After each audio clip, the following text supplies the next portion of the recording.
the sun. Welcome in MCA computer academy.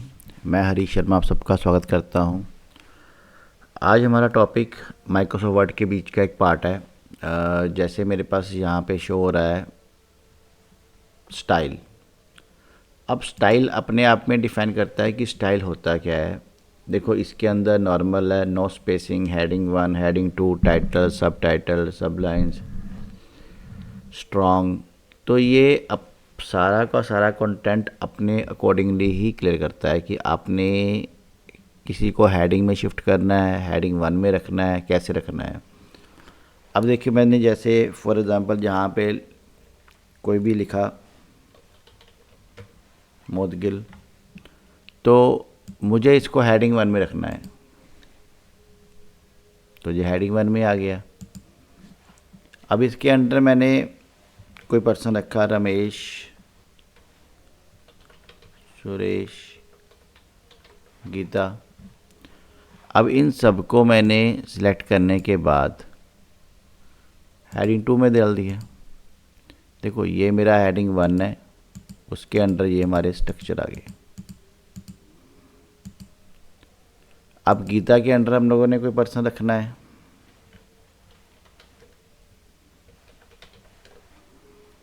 अब इसको हमने सिलेक्ट करके हेडिंग 3 की पॉइंट कर दिया।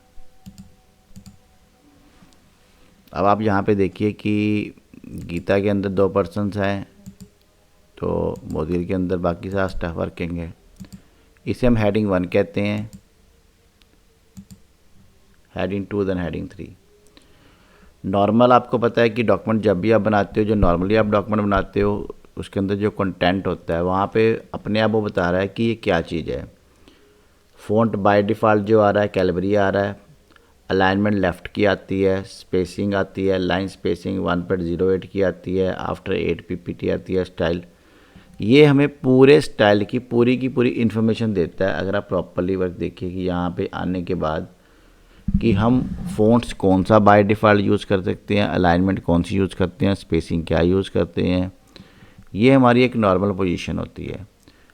नो स्पेस पे आने के बाद वो कहता है कोई भी स्पेसिंग नहीं है इसके अंदर, फ़ॉन्ट फिर कैलिबरी है, देन अलाइनमेंट लेफ़्ट की है और देन स्पेसिंग नहीं है। अब मैं देखो सबसे पहले तो मैं यहाँ पे इस कंटेंट को रिमूव करता हूँ।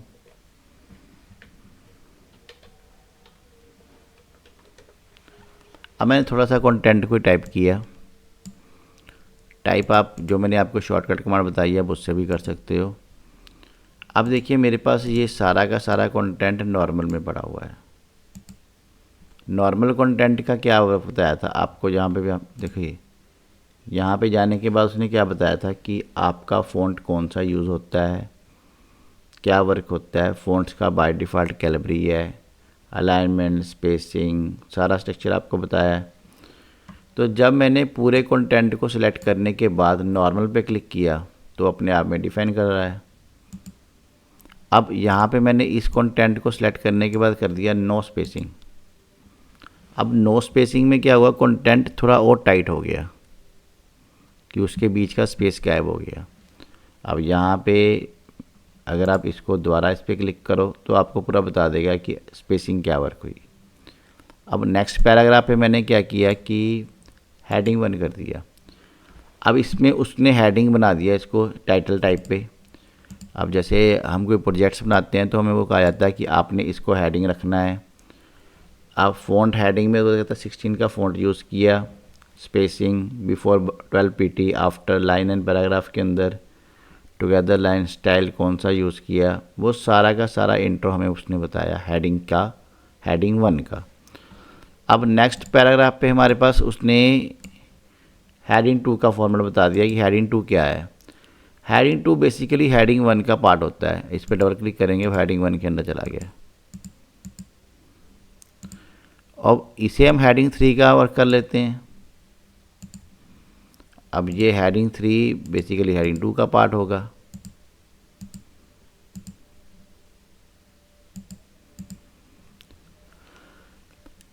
मतलब हेडिंग 1 हेडिंग 2 के अंडर जो उसका हेडिंग क्या होगा, जो उसका हेड होगा वो हेडिंग 1 वाला होगा, हेडिंग 3 का हेड हेडिंग 2 वाला होगा। ऐसे subsidy part heading 1, heading 2, heading 3 कुछ भी बना सकते हैं। अब आप देखिएगा ये सारा कंटेंट को मैंने रिमूव कर दिया। आपको normal, no spacing, heading 1, heading 2, heading 3 commands clear हो चुकी होगी। जब मैंने इसको रिमूव किया, अब मुझे फिर मैंने कुछ टाइटल बनाना है।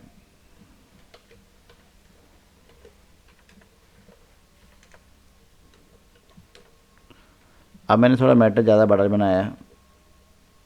बड़ा बनाने के बाद मैंने कुछ टाइटल देना है।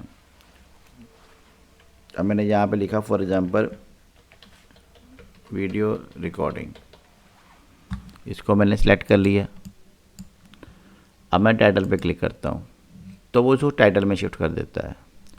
देखो, हम लोग हर चीज़ की फॉर्मेटिंग कर सकते हैं, पर कई बार कोई प्रोजेक्ट्स बनता है तो वो ये खुद डिफाइन करता है कि आपने टाइटल के रूल्स के अकॉर्डिंगली देना है। अब टाइटल का रूल देखिए, यहाँ पे हमारे पास खुद डिफाइन होता है कि 28 का साइज़ PTT साइज़ है, कैलबरी का फ़ॉन्ट है, आफ्टर ब्लो, सब कुछ उसने डिफ़ाइन किया हुआ है। इसे हम टाइटल्स कहते हैं। अब सब टाइटल्स, अब जैसे इसके टॉपिक के अंदर का ये कोई मैटर है, रिकॉर्ड। अब रिकॉर्ड को मैंने सेलेक्ट करने के बाद कर दिया सब टाइटल, तो ये उस रिकॉर्ड का सब टाइटल है। अब आपने सब टाइटल्स क्या रखना है उसका भी डिफाइन उन्होंने किया हुआ है कि आपने क्या वर्क करना है। अब इसके बाद हमारे पास नेक्स्ट पे आता है थोड़ा सा टेढ़ा इटैलिक टाइप पे। अब ये सारे के सारे फ़ॉन्ट्स के स्टाइल्स हैं। स्ट्रॉन्ग, थोड़ा बोल्ड हो जाता है। अब शो प्रीव्यू पे मैं क्लिक किया, देखो वो अपने आप में डिफाइन कर रहा है कि कैसे कैसे स्ट्रक्चर होगा। नॉर्मल, हेडिंग 1 थोड़ा बड़ा, हेडिंग 2 थोड़ा छोटा, हेडिंग 4 टाइटल्स, ये हमें पूरे के पूरे स्टाइल्स बता देता है। अगर हम डिसेबल पे क्लिक कर देंगे तो ये हमारे डिसेबल शो हो जाएंगे। देखिए, आपने जब भी सिलेक्ट करना है, आप यहाँ पे क्लिक करोगे, नॉर्मल है, स्पेसिंग है, हेडिंग 1 है, हेडिंग 2 है, हेडिंग 3 है, हेडिंग 4 है, टाइटल है, सब टाइटल है। ये सारा का सारा उसी मुताबिक ये स्टाइल का फॉर्मेट चलता है। देखिए, स्टाइल का फॉर्मेट हमारे पास इस पॉइंट पे भी आ जाता है। हम यहाँ से क्लोज कर देते हैं, यहाँ पे क्लिक करेंगे द्वारा ये ऑन हो जाता है। अब आप देखिए, ये वाला आपको ऑप्शन नहीं आ रही होगी तो आपने इस पॉइंट पे क्लिक करना है। क्लिक करने के बाद ये टूल आपके पास ओपन हो जाएगा। शो प्रीव्यूज़ पे क्लिक करेंगे, हमें वो बता देगा कि किस तरह क्या क्या चल रहा है। ये हमारे पास सारी की सारी उसकी ऑप्शंस क्लियर हो जाती है। अभी फॉर एग्जांपल कुछ अगर हमने मॉडिफाई करना हो, मॉडिफाई में क्या होता है कि अब मैं चाहता हूँ कि जब मैं कंप्यूटर ऑन करूँ तो नॉर्मल मेरा font style time new Roman ही हो, और मैंने ओके कर दिया। अब मेरा जो नॉर्मल फ़ॉन्ट स्टाइल है, अब मैंने दोबारा माइक्रोसॉफ्ट वर्ड को ऑन किया। माइक्रोसॉफ्ट वर्ड ऑन होने के बाद अगर मुझे नॉर्मल स्टाइल्स के अंदर उसको एप्लीकेशन में वर्क करना है कि नॉर्मल फ़ॉन्ट स्टाइल मेरा ये वाला ही चले, तो मैं उसको नॉर्मल पे वर्क कर दूंगा। आपने जिस स्टाइल को एप्लीकेबल करना हो तो आप उसको कर सकते हो। अब मेरे पास नेक्स्ट ऑप्शन में है फाइंड कमांड। अब फाइंड किसी पूरे कंटेंट में से किसी स्पेसिफिक वर्ड को ढूंढना। देखिए, जैसे हमने कोई फाइल बनाई है, जैसे मैंने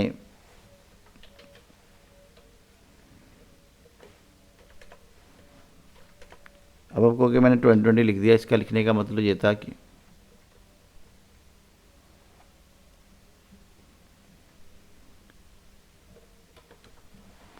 कि मुझे पहले थोड़ा सा कंटेंट चाहिए। मैं पहले थोड़े से कंटेंट में आपको फाइंड करके दिखा देता हूँ, फिर मैंने उसको। अब यहाँ पे देखो न्यू वर्ड लिखा हुआ है, हम न्यू वर्ड को डिफाइन करना चाहते हैं। फाइंड पे जाएंगे, अब यहाँ पे क्या ढूंढना चाहते हैं, न्यू। अब यहाँ पे न्यू लिखा, अब देखो न्यू लिखने के बाद वो हमें बताता 5 रिजल्ट्स कि 5 बार न्यू लिखा हुआ है। अब न्यू को हमने ओल्ड में शिफ्ट कर दिया। अगर रिप्लेस पे क्लिक करेंगे तो 1 बाय 1 चेंज होगा। देखो रिप्लेस पे क्लिक किया, स्टेप बाय स्टेप चेंज हो रहा है। अगर रिप्लेस ऑल कर देंगे सारा एक टाइम पे रिप्लेस हो जाएगा। देखो दोबारा फिर देखिए, फाइंड कमांड से हम चीज़ को ढूंढते हैं, रिप्लेस से उसको बदल देते हैं। फाइंड में कुछ एडवांस फाइंड्स भी होती हैं कि अगर हम स्पेसिफिकली मोर पे जाएंगे तो match case, find whole world. अब यहाँ पे वाइल्ड कार्ड के लिए आपको क्या फंक्शन समझिए कि आप किसी भी टेक्स्ट के पहले अक्षर को डिफाइन करेंगे, वो उसके वाइल्ड कार्ड के अकॉर्डिंगली क्या करेगा। जैसे हमने लिखा एलिफेंट, ELEPHENT, हम ELEP कर देंगे तो अगर कहीं पे एलिफेंट की स्पेलिंग गलत भी लिखेंगे वो हमें बता देगा कि आपके ये 4 अक्षर मैच करते हैं। देखो मैच केस में भी हम कर सकते हैं। फाइंड होल वर्ड, वो अगर जैसे पूरा वर्ड अगर प्रॉपर फाइंड होगा तो ही चलेगा। तो इस तरह हम डिफरेंट स्टाइल पे हम सारा फाइंड और रिप्लेस कर सकते हैं। गो टू पे क्लिक करेंगे। अब देखिए यहाँ पे मेरे पास हमने इसको Ctrl G पे भी क्लिक किया। अब लाइन पे क्लिक किया, मैं 5 नंबर लाइन पे जाना चाहता हूँ। मैं 5 नंबर लाइन पे चला गया। अगर मुझे 10 नंबर लाइन पे जाना तो 10 नंबर लाइन पे चला गया। पेज पे जाना है, सेक्शन पे जाना है, बुकमार्क पे जाना है। जैसे आप अगली नेक्स्ट कमांड्स करोगे, बुकमार्क्स की, कमेंट्स की, फुटनोट की, तो आप फाइंड कमांड से उस कमांड पे भी जा सकते हो। दोबारा फिर देखिए, मैंने थोड़ा सा मैटर को इंक्रीज़ करता हूँ। मैंने कॉपी किया और पेस्ट किया। अब आप नीचे देखिएगा कि मेरे पास अभी 1195 वर्ड्स हो गए हैं। अब मैं गो टू पे जाता हूँ, Ctrl G कर सकते हैं इसके लिए। मैं चाहता हूँ कि पेज नंबर 2 पे जाना, तो मैं 2 क्लिक करूँगा, पेज नंबर 2 पे पहुँच जाएंगे। अब देखिए यहाँ पे नीचे आपको डिफाइन होगा कि पेज नंबर 2 आ गया। अगर पेज नंबर 3 पे जाना, 3 पे चला जाऊँगा। 4 पे जाना, 4 पे पहुँच जाएंगे। अगर 1 पे जाना तो 1 पे पहुँच जाएंगे। तो जिस लोकेशन पे हमने जाना होता है वो हमें अपने आप ही यहाँ फिल करके पहुँच जाते हैं।